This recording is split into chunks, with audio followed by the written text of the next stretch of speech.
अरिहंत परमात्मा महाविजय क्षेत्र में विराजमान, जिनकी अनंत अनंत कृपा भरत क्षेत्र पर बरस रही है, उस प्रभु की चरणों में अनंत अनंत कोटि कोटि नमन, प्रार्थना, कृतज्ञता के भाव। शासनपति भगवान महावीर, जिनका धर्म शासन धर्म संघ भारत भूमि पर विश्व में लहरा रहा है, उस प्रभु के चरणों में अनंत अनंत आस्था के साथ नमन वंदन। आज हमारा विषय है जैन दर्शन में ध्यान और उसका प्रयोगात्मक संबंध। हम समझें जैन दर्शन क्या है, जैन कौन। जैन दर्शन से पहले हम समझ जैन कौन, जो जिनको मानता है, श्रद्धा करता है और उसका अनुसरण करता है। जिन कौन, जिन्होंने अपने को जीता, तीनों लोकों को जीतने के बाद केवल ज्ञान प्रकट किया। तीनों लोगों को जिन भगवान अरिहंत परमात्मा एक साथ जानते और देखते हैं। तो कैसे जीता? अरिहंत परमात्मा ने, तीर्थंकर भगवान ने, भगवान महावीर ने कैसे जीता? उन्होंने मन, बुद्धि, इंद्रियों पर विजय प्राप्त की। परंतु आज हम उनके दास हैं, मन के, बुद्धि के, इंद्रियों के दास हैं, इसलिए हम संसार में हैं। भगवान सिद्ध बुद्ध और मुक्त हो गए, केवली हो गए, हम अभी दास हैं, संसार में भटक रहे हैं अनादिकाल से। प्रश्न है, उन्होंने कौन सी साधना की? साधना करके उन्होंने सिद्ध पद प्राप्त कर लिया। आज हम उस साधना की बात करेंगे, गहराई से बात करेंगे। दर्शन किसे कहते हैं? जैन दर्शन, जैन धर्म। धर्म का अर्थ जो स्वभाव है अपना, पत्थु सावो धम्मो। महावीर ने धर्म कहा, जो जैसा स्वभाव है वो धर्म है। दर्शन का अर्थ धारणा, दृष्टि। प्रत्येक परंपरा के साधना के नाम पर क्या क्या धारणाएं हैं आप जानते हैं। हर एक परंपरा की धारणा है। स्थानकवासी परंपरा की धारणा है कि वो स्थानक में जाकर के सामायिक प्रतिक्रमण तप जप करे। मंदिरवासी परंपरा की धारणा मंदिर में जाकर के उपासना करे। दिगंबर की अपनी धारणा है, तेरापंथी की अपनी धारणा है। हिंदुओं की सनातन दर्शन मंदिर करते हैं, मुस्लिम नमाज पढ़ते हैं, सिख गुरुद्वारा में जाते हैं, ईसाई चर्च पर जाना पसंद करते हैं, जैन स्थानक मंदिर में जाते हैं, बौद्ध धर्म में क्षणिकवाद को मानते हैं, अनित्यवत संसारा। सब संस्कार अनित्य हैं, कोई सत्य है ही नहीं, अनित्यवत संसारा। ये सब अलग अलग धर्मों के अलग अलग साधनापत्ति संस्कार हैं। अब हम समझें जिनेश्वर भगवान की यात्रा कहाँ से शुरू हुई। भगवान महावीर भगवान बने कैसे बने? भगवान ऋषिदेव भगवान बने कैसे बने? उनका दर्शन क्या है? उनका दर्शन है जीव और अजीव का बोध, जो इस पंचम काल में हम भूल गए हैं। आप जानते हैं महावीर के दर्शन करने के लिए सुदर्शन सेठ जा रहा था। राजा श्रेणक ने मना किया, परंतु उसने कहा भगवान पधारे हूं, मैं दर्शन करने ना जाऊं। और अर्जुन माली का आंतक छाया हुआ था, फिर भी सुदर्शन सेठ गया। अर्जुन माली ने अपना मुद्गर उठाया, उन्होंने कोई प्रार्थना नहीं की प्रभु मेरी रक्षा करो। वो ध्यान में बैठ गए अर्जुन माली के सामने से सुदर्शन, और उन्होंने कहा प्रभु मैं आ सकता कि नहीं? मैं वंदन स्वीकार करता हूँ, मेरी वंदना ले लीजिए, मैं यहाँ ध्यान में बैठा हूँ। जैसे वो ध्यान में बैठे और अर्जुन माली के भीतर जो यक्ष था धड़ाम से गिर गया और अर्जुन माली हताश हो गया। ये चमत्कार नहीं था, ये क्या? ये धर्म की विजय थी। सेठ सुदर्शन जीव और अजीव के ज्ञाता थे। वो जानते थे जीव क्या है, अजीव क्या है, सत्य क्या है, असत्य क्या है, संसार क्या है, मोक्ष का मार्ग क्या है। तभी वो उन्होंने विजय प्राप्त की। जब अर्जुन माली ने पूछा मैं कहाँ आया हूँ, कि भगवान के दर्शन करने जा रहा हूँ, सेठ सुदर्शन ने कहा, उन्होंने कहा मैं भी जा सकता हूँ। उन्होंने कहा तुम भी चलो। भगवान के दर्शन करवाने के लिए अर्जुन माली को साथ ले गया और भगवान ने विरोध नहीं किया, इतना हत्यारा मेरे पास कैसे आ गया? भगवान ने उसको भी बोध दिया। कौन सा बोध दिया? भगवान महावीर ने श्री सुदर्शन को, अर्जुन माली को सबसे पहले भेद ज्ञान दिया, जीव और अजीव का बोध। यानी इस देह में एक आत्मा है, निरंजन निराकार है, सत्य है, शाश्वत है, त्रिकाल सत्य है। तुम जीव को समझो, आत्मा को समझो। बोध को प्राप्त करके अर्जुन माली ने दीक्षा ले ली और 6 महीने के अंदर सारे कर्म काट करके मोक्ष चले गए। वो विधि क्या थी, मैं आप सभी से अनुरोध करना चाहता हूं, उस विधि को जानो और समझो। उसका मैं प्रयोग भी आपके सामने रखूंगा। आचारांग सूत्र का पहला सूत्र है, नो सन्ना भवति। करोड़ों मनुष्य नहीं जानते कि मैं कौन हूं, कहां से आया हूं, जाना कहां है, मेरे जीवन का लक्ष्य क्या है, क्यों आया हूं मैं। ये जहां अरिहंत परमात्मा जानते हैं, केवली भगवान जानते हैं, कोई सतगुरु जानता है, तो उसके उपदेश से व्यक्ति को बोध हो जाता है और वो संसार से विरक्त होकर के साधना के मार्ग पर आगे चल सकता है। ये केवली भगवान की वाणी है। मैं कौन हूँ, कहाँ से आया हूँ, मुझे जाना कहाँ है। ऐसे ही भगवान महावीर को उसका पहला भाव नैसार के भाव में आत्मबोध प्राप्त हुआ। उन्होंने मुनियों को भिक्षा दी और मुनियों ने उपदेश दिया। नैसार कोई जैन नहीं था। एक राजा ने आज्ञा दी थी कि जंगल में जाकर के लकड़ियां लाओ और महल बनाना है, और वो उनका एक नियम था कि कोई संत के दर्शन करने के बाद मैं भोजन ग्रहण करूंगा। दोपहर का समय हो गया, उस नैसार ने देखा कोई मुनि नजर नहीं आए। वृक्ष पर चढ़ के देखा, 2 मुनि नजर आ रहे थे। उनको बुलाया, उनको भोजन पान दिया और फिर भोजन किया। कितना लाभ होता है भोजन का, किसी मुनि को भोजन देना। उस मुनियों ने भोजन ग्रहण किया और उस नैसार को धर्म का उपदेश दिया कि तुम आत्मा हो, सत्य यही है, जीव और जीव का बोध दिया। उस भाव में, नैसार के भाव में भगवान महावीर को आत्मवृष्टि समग्र का बोध हुआ। बहुत बड़ी बात। ऐसे ही भगवान ऋषभदेव 98 पुत्र जब भगवान ऋषभदेव के पास आए और कहने लगे, प्रभु भरत हमें राज्य नहीं देता और राज्य संभाल रहा है, हम क्या करें, हमें राज्य दिलाओ। तो भगवान ऋषभदेव क्या कहा उन्होंने, एक सूत्र कहा जो आज भी हमारे लिए, भगवान ऋषभदेव की वाणी का सूत्र आज भी मेरे लिए, आप सब के लिए उपलब्ध है। क्या कहा, संबुझ संबुझ किम न बुझा, संबुझ संबुझ किम न बुझा, संबोहि खलू पेच दुल्ला, संबोहि खलू पेच दुल्ला, नो होरमंती राइयो, नो सुलभम पुनराभिजीव्यम।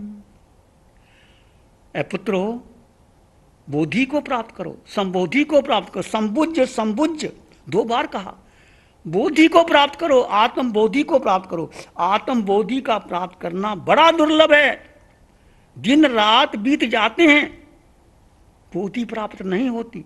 संबुझ संबुझ किम न बुझा, संबोहि खलू पेच दुल्ला, नो होरमंती राइयो, नो सुलभम पुनराभिजीवम। ये जीवन दोबारा नहीं आता। ये सूत्र, ये गाथा भगवान ऋषभदेव ने अपने पुत्रों को की। ये राज्य क्या तुम चाहते हो, मैं आपको मोक्ष का राज्य देता हूँ, अनंत सुख का राज्य देता हूँ। उस राज्य को प्राप्त करो जो बोधि का बीज मैं आपको देता हूँ। वो बोधि का बीज भगवान ऋषभदेव ने अपने 98 पुत्रों को दिया और वो 98 पुत्रों ने दीक्षा ली और वो सिद्ध गति में चले गए। ये आत्मबोध की साधना जो भगवान ऋषभ ने दी। अब ये बोध आपको और मुझे कैसे मिले? सारे आचारांग सूत्र, ठानांग सूत्र, भगवती सूत्र, उत्तराधिकरण सूत्र में सब ये भेद विज्ञान की साधना है, जीव और अजीव की बोध साधना है। परंतु ये मुझे और आपको कैसे मिले? आज एक प्रश्न है। आज पूरे विश्व में कोरोना इस महामारी में संतप्त है, पीड़ित है, अधिक लोग परेशान हैं दृष्टिकोण से। परंतु ये महामारी शरीर पर आती है, आत्मा पर नहीं आती। ये कोई हमारा सामूहिक कर्म है जो पूरे विश्व में छाया हुआ है। हर 100 साल के बाद कोई बीमारी आती है। ये बीमारी भी आई है और आप सभी लोग उसकी सहायता के लिए प्रयास कर रहे हो। परंतु इस महामारी से बचने के लिए हमें साधना के मार्ग पर आगे जाना चाहता हूँ। मैं उस ज्ञान से आपको परिचय कराना चाहता हूँ। वो ज्ञान क्या है? वो भेद ज्ञान। शरीर और आत्मा दो तत्व हैं, अलग अलग है। हमने इसको एक मान लिया। जैसे मेरा नाम शिव मुनि शरीर के नाम है, जो माता पिता से मिला है। शरीर के भीतर आत्मा है, जो आप जानते हैं। आत्मा निकल जाए तो क्या आज ये आंखें देख सकती हैं, कान सुन सकते हैं, कोई काम कर सकते हो? शरीर शव रह जाता है। तो मुख्य है आत्मा, परंतु हमने आत्मा को भूल गए और शरीर को महत्व दे दिया। माता पिता ने आपको नाम दिए, जिंदगी भर आप याद रखते हो, परंतु भगवान महावीर ने, अरिहंत परमात्मा ने हमको साधना दी कि तुम शरीर नहीं हो, तुम देह नहीं हो, तुम आत्मा हो। आत्मा अजर अमर अविनाशी सत्य चित्त आनंद स्वयं में संपन्न परिपूर्ण आत्मा हो। वो तुम हो, वो मैं हूँ। उस आत्मा के बारे में जानो। आज उस आत्मा के बारे में वेद विज्ञान में हम चर्चा करेंगे, जो महावीर की साधना, जो हमें अरिहंत परमात्मा सिमंदर स्वामी भगवान की अनंत कृपा से साधना मिली। और वो साधना शिविर हम शनिवार इतवार को 2 दिन 7 से 8 बजे ध्यान के प्रयोग होते हैं। मैं आप सब से अनुरोध करूंगा, 7 से 8 बजे 1 घंटे का ध्यान शिविर कीजिए। आपके जीवन में आनंद, शांति, ज्ञान, प्रेम, अमृत भरेगा। आप भूल जाओगे जी बीमारी को, आप भूल जाओगे कोई परेशानी को। तो वो साधना के बारे में, क्या साधना है? किसी व्यक्ति ने कहा था कि जिस्म और रूह का अजीब रिश्ता है दोस्तों। जिस्म यानी देह, शरीर, और रूह यानी आत्मा। जिस्म और रूह का अजीब रिश्ता है दोस्तों। उम्र भर साथ रहे मगर मुलाकात ना हुई। ध्यान दीजिए मेरी बात को। जिस्म और रूह का अजीब रिश्ता है दोस्तों। उम्र भर साथ रहे मगर मुलाकात ना हुई। ये आत्मा जब जीव गर्भ में आता है, माँ के 9 महीने रहता है, माँ को पास जाता है, माँ कोई नाम रख देती है, तो मेरा बेटा, पिता कहता है मेरा बेटा, माँ कहती है मेरा बेटा, बहन भाई, पूरा जीवन हम लगा देते हैं। उसको पढ़ाई कराते हैं, जस्टिस बना देते हैं, वकील बना देते हैं, एडवोकेट बना देते हैं, धन दे देते हैं। परंतु जो मूल साधना महावीर की थी कि तुम देह नहीं हो, तुम आत्मा हो, उसका ज्ञान दिया ही नहीं जाता। उसका ज्ञान देना चाहिए आत्मा थी। ये भूल शुरू से हुई है और पंचम काल में उसके बारे में भूल गए हैं। तो आज हमें किसको महत्व देना होगा? शरीर को। शरीर है, साथ रहेगा, परंतु शरीर के भीतर आत्मा जो है, आत्मा का गुणधर्म क्या है? आत्मा अजर अमर अविनाशी सत्य चित्त आनंद स्वयं में संपन्न परिपूर्ण। आत्मा का जन्म नहीं, आत्मा का मरण नहीं, आत्मा के माता नहीं, आत्मा का पिता नहीं, आत्मा खाती नहीं, आत्मा पीती नहीं, पर आत्मा सभी जगह पर एक ही आत्मा। मेरी आत्मा, आपकी आत्मा, महावीर की आत्मा, सिद्धों की आत्मा, सबकी आत्मा समान है। ये दृष्टि हमें महावीर ने दी, ये दृष्टि हमें भगवान सिमंदर स्वामी भगवान ने दी। उस दृष्टि के बारे में मैं आपसे चर्चा करना चाहूँगा कि मैं एक जीव हूँ, मैं एक चेतना हूँ, मैं एक आत्मा हूँ। और जीव के गुण धर्म, जीव यानी आत्मा, चेतना, वो 8 गुण हैं उस जीव के। वो मेरे पास भी, वो आपके पास, सबके पास है। वो 8 गुण कौन से हैं? अनंत ज्ञान, अनंत दर्शन, अनंत सुख, अनंत शक्ति, अमूर्तपना, गुरु लघु, क्षायक समकत अटल अवगाहन। 8 गुण जो सबके पास है, मेरे पास और आपके पास है। वो प्रकट हो गए। महावीर ने सिद्ध प्रकट कर लिए, हमने प्रकट नहीं किया। उन्होंने कैसी साधना की? महावीर ने इस शरीर को प्रयोगशाला बनाया। शरीर भिन्न है और आत्मा भिन्न। जैसे वैज्ञानिक लेबॉर्ट्री में टेस्ट करता है, प्रयोग करता है और सिद्ध कर देता है, ऐसे महावीर ने, सभी तीर्थंकर भगवंतों ने, 24 तीर्थंकर भगवंतों ने शरीर का प्रयोग किया और भेद विज्ञान की साधना की, ध्यान और कायस्थ किया। तो आत्मा को सभी मानते, केवल जैन दर्शन ने जितना महत्व आत्मा को दिया है, सभी ने उतना दिया, पर जैन दर्शन ने विशेष महत्व दिया। जीसस ने कहा, no thy self, understand thy self, comprehend thy self, uplift thy self. अपने को जानो, अपने को समझो, अपने के गहराई तक जाओ। आत्मा, ये जीसस ने कहा। भगवान महावीर ने कहा, ये एक अंग जाना, इसे सब अंग जाना ही। जिसने एक को जान लिया, सब जान लिया। महावीर ने आत्मा को जाना, अष्ट गुणों को प्राप्त किया, सिद्ध बुद्ध धर्म। आज महावीर पूरे विश्व में जाने जाते हैं एक आत्मा की साधना से, केवल ज्ञान से, जो तीनों लोगों को जानते। वो गुण मेरे भीतर है और आपके भीतर भी है। मैं भी सिद्ध बुद्ध हो सकता हूँ, मैं भी महावीर बन सकता हूँ, आप भी बन सकते हो। और महावीर की साधना कहते एगो में सास्य अप्पा नान संजीव शेष में बहिरा भावा सभ्य संयोग लखना। ये हमारे सूत्र भरे पड़े। एक शाश्वत आत्मा, ज्ञान और दर्शन से युक्त आत्मा।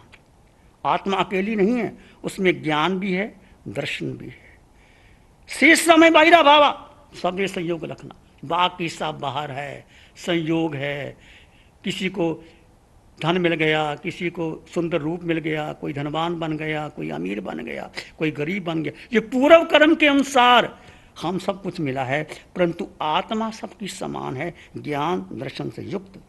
ये बुद्ध ने कहा अपदीपो भव, अपनी आत्मा को जानो और समझो। यही गीता में कृष्ण कहते हैं उदरेत आत्मना आत्मनम न आत्मनम असादेत, आत्मा ही आत्मनम बंधु, आत्मा एव रिपु आत्मनम। भगवत गीता के अध्ययन 6 अध्ययन में श्लोक 5 में कहा गया है, कृष्ण ने कहा उदरेत आत्मन, आत्मा का आत्मा से उद्धार करो। आत्मा ही आत्मा का बंधु है और आत्मा ही आत्मा का शत्रु है।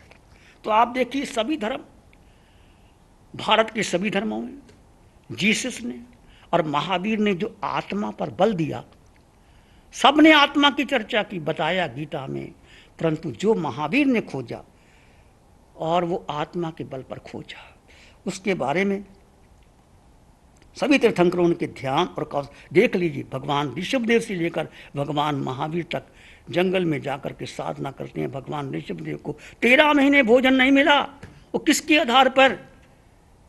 उनकी शक्ति आत्मा की थी। 4000 राजाओं ने दीक्षा ली भगवान ऋषभदेव के साथ, सब चले गए, भोजन की विधि नहीं मिली, अकेले भगवान ऋषभदेव रह गए और उनको अक्षय तृतीया का पारना इक्षुरस से मिला। ये आत्मा की साधना ही। बाहुबली 1 वर्ष तक कौशक में खड़े हैं और कहते हैं चिड़िया ने घोंसले बना लिए। केवल ज्ञान नहीं मिला, ज्ञान नहीं मिला क्योंकि अहंकार था। मैं वंदन कैसे करूं? मेरे भाई 98 पुत्र दीक्षा ले लिए, बाहुबली बड़ा था, वंदन कैसे करूं? तो भगवान ने ब्राह्मी सुंदरी को भेजा और ब्राह्मी सुंदरों ने कहा भाई तू हाथी के ओहदे पे खड़ा है। ख्याल आ गया हाथी का ओहदा कौन? जैसे ख्याल आ गया मेरा अभिमान, पांव उठाया और केवल ज्ञान प्रकट हो गया। भीतर तो केवल ज्ञान वो बाहर था, भीतर प्रकट हो गया।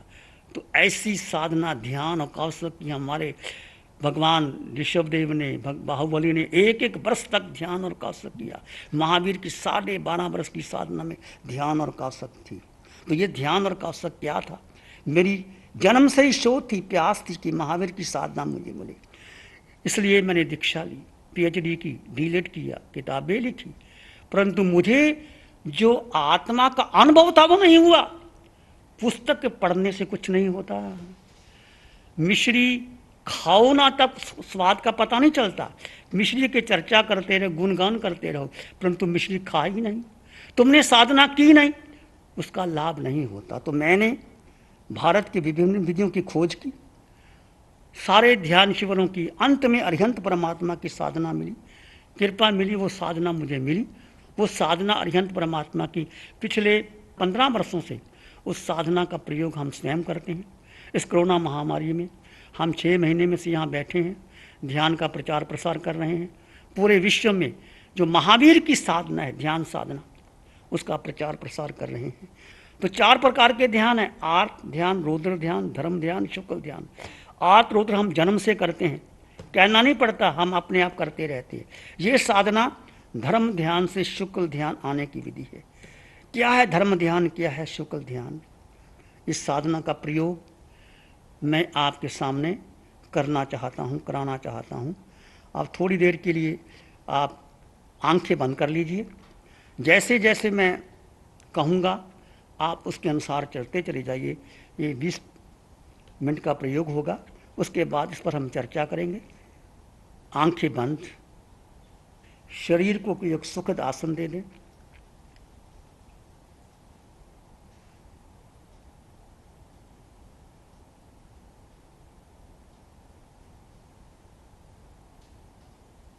बाएं हाथ पर दायां हाथ, सिर के सिरे से पांव के अंगूठे तक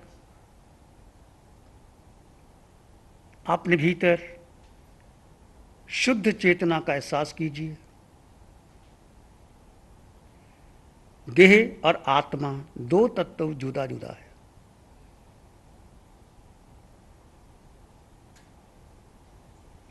देह और आत्मा दो तत्व जुदा जुदा है। आत्मा देह में है पर देह नहीं है। आत्मा अलग है, देह अलग है। आज तक हमने आत्मा की चर्चा तो की, परंतु आत्मा का अनुभव नहीं लिया। सिर के सिरे से पांव के अंगूठे तक अपने भीतर आत्म प्रदेशों के स्पंदन का अनुभव कीजिए। भीतर आत्मा है, चेतना है, तभी हम जिंदा हैं। हमारी आंखें देख सकती हैं, कान सुन सकते हैं, नासिका सुगंध लेती है, बुद्धि कार्य करती है। यदि आत्मा निकल जाए तो देह का क्या कीमत।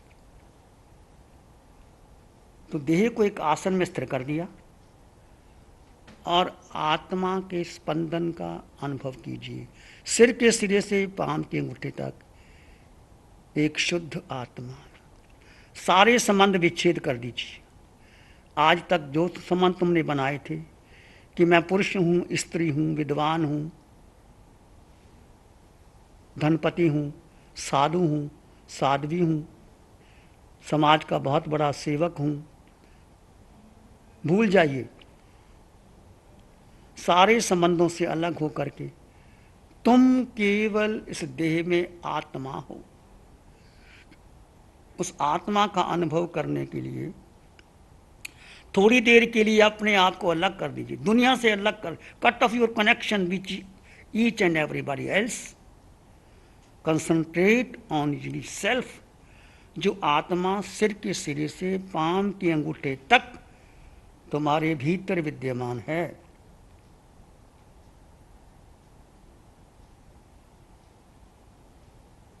उसको भीतर अनुभव कीजिए। अनुभव के लिए आप आते जाते श्वास को जाने और देखें। श्वास आत्मा से जुड़ा है। सबको श्वास आता है और जाता है। उस आते जाते श्वास को केवल जाने और देखें। जानना और देखना आत्मा का निज गुण है। केवल जाने, केवल देखें, श्वास आ रहा है और जा रहा है। यदि श्वास का पता ना चले तो 2-3 गहरी श्वास ले लें और धीरे से छोड़ दें, ताकि आपको पता चले श्वास आ रहा है और जा रहा है। केवल आते जाते श्वास को जानना और देखना है। इसमें कुछ भी मिलाना नहीं। कोई मंत्र नहीं, तंत्र नहीं, पूजा नहीं, पाठ नहीं, प्रार्थना नहीं, कोई तीर्थंकर की स्तुति नहीं। केवल आते जाते श्वास को, श्वास आ रहा है और जा रहा है, श्वास आ रहा है, जा रहा है। मात्र एक श्वास रह गया है। भूत भविष्य को छोड़ दीजिए। हमारा मन कभी भूत में जाता है, कभी भविष्य में जाता है। मन को एकाग्र करने के लिए आप वर्तमान क्षण में जो आते जाते श्वास को जानो और देखो। केवल आते जाते श्वास को जानना और देखना है। विचार आएंगे तो आने दो, जाएंगे तो जाने दो। किसी विचार की कहानी नहीं बनानी, विचारों में उलझना नहीं, कोई पाठ जाप नहीं करना, कोई आलंबन नहीं रहना, कोई रोशनी का ध्यान नहीं करना। Just see and watch. Breath is coming and going. You are only the observer of your breath that is coming and going. बस केवल इतना है। ये क्षण मात्र श्वास आ रहा है और जा रहा है। कोई विचार आए उसकी उपेक्षा कर दो, दृष्टा भाव में ले आओ।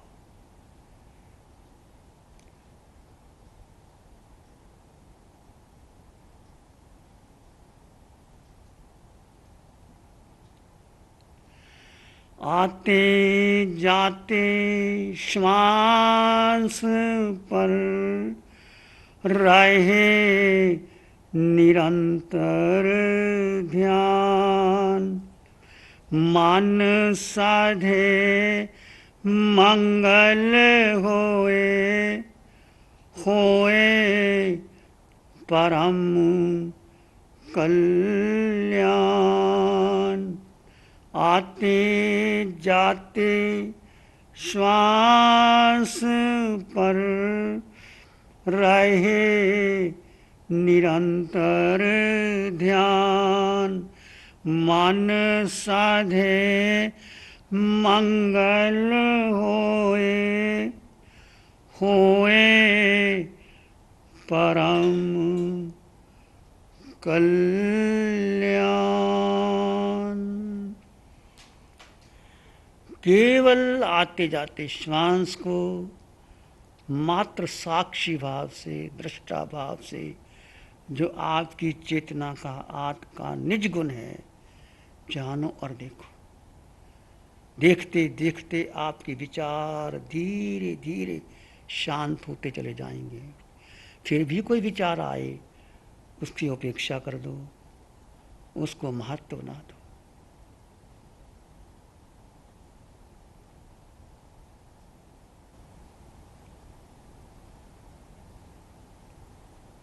इसी शांति में बने रहें।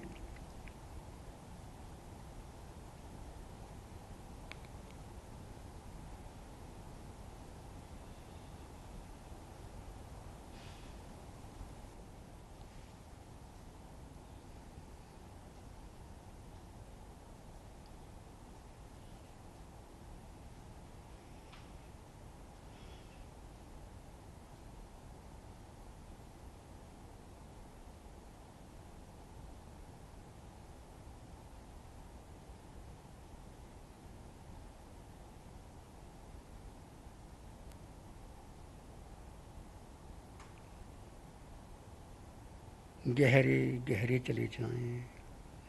धीरे धीरे आपका मन शांत होगा, विचार शांत होगा। जैसे जैसे मन शांत होगा, आप अपनी आत्मा के समीप चले जाएंगे। और सुख आत्मा में है, ज्ञान आत्मा में है, दर्शन आत्मा में है, शक्ति आत्मा में, बाहर नहीं है।